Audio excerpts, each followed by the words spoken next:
When a goat refuses a crown, my people, it's either because it fears the rope that comes with it or because it has chosen a different kind of responsibility.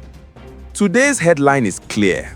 Abia Governor Alex Otti has declined a chieftaincy title offered by traditional rulers, sticking to the promise he made at his 2023 inauguration. In this video, you will get the clean timeline of what happened, why it matters, the rules and traditions around chieftaincy honors, and the bigger implications for governance, power, and performance. If you support accountability in Nigeria, like this video and subscribe to Wall Street Radar, because CEO, promises mean nothing if nobody is watching. The breaking update is from Abia State on Thursday, February 26, 2026, at a community gathering where traditional rulers reportedly moved to honor Governor Otti with a chieftaincy title. According to the circulating clip and the trending summary, the governor calmly turned it down and reaffirmed that he would rather be judged by results than by titles. He reportedly pointed attention back to governance priorities like infrastructure, referencing the Igwu bridge, and also the scale of Abia's 2026 budget, which has been publicly discussed as a ₦1 trillion plan. No drama, no shouting, just a firm, "This is not what I came for." Now, the backstory, because nothing in Nigerian politics happens in isolation. When Otti took office in 2023, he made a public pledge that his administration would not be chasing traditional honors and ceremonial decorations while the state needs roads, bridges, schools, health centers, and a serious economy. Over time, that pledge became part of his political identity, the service-first governor who wants performance to speak louder than praise singing.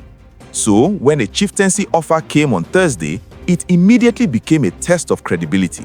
Would he maintain the standard he set for himself, or would he bend when the moment felt good? That is why this moment has now split public reaction into two loud camps.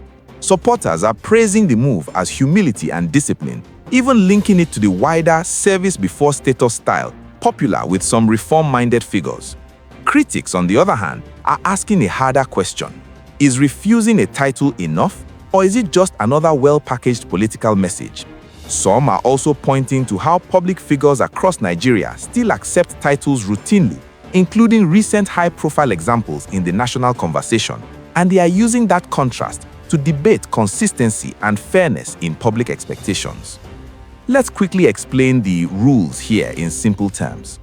Chieftaincy titles are part of Nigeria's traditional institution, and they are often used to recognize service, philanthropy, leadership, or community ties. In many communities, it is seen as an honor, not a legal appointment.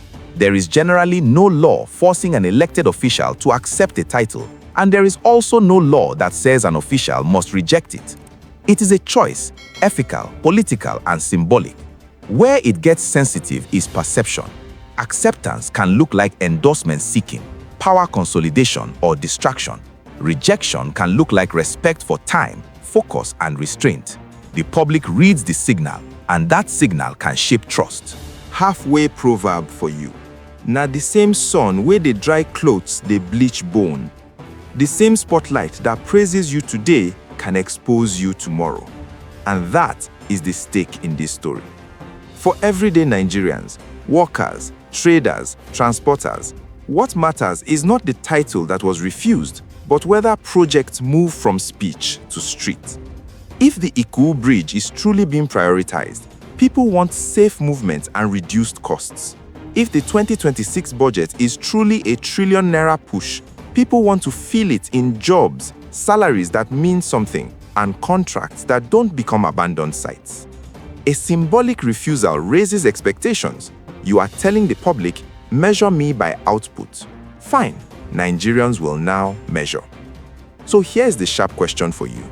Is rejecting chieftaincy titles real leadership, or is it only meaningful if citizens can point to faster roads, better hospitals, and cleaner budgets? Drop your take in the comments, because this is where the country always splits: style versus substance.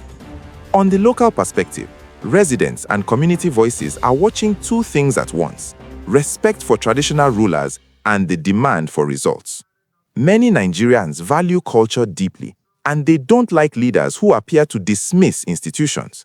But many also feel tired of pageantry, when living costs are high and infrastructure is weak.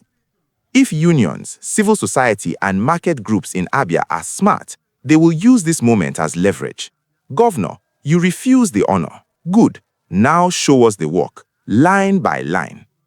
To recap the verified points from the trending summary, on Thursday, February 26, 2026, Governor Alex Otti reportedly declined the chieftaincy title at a community event in Abia State, citing his 2023 pledge and emphasizing governance priorities like infrastructure and the 2026 budget focus. What to watch next is simple. Will traditional institutions respond formally? Will the governor maintain the same stance across future communities? And most importantly, will project delivery and budget implementation match the moral posture being presented? Final proverb: person wey no dey follow title, make a follow truth. Subscribe to Wall Street Radar, share this video, and comment your verdict, because in Nigeria, accountability is not a slogan, it's a daily job.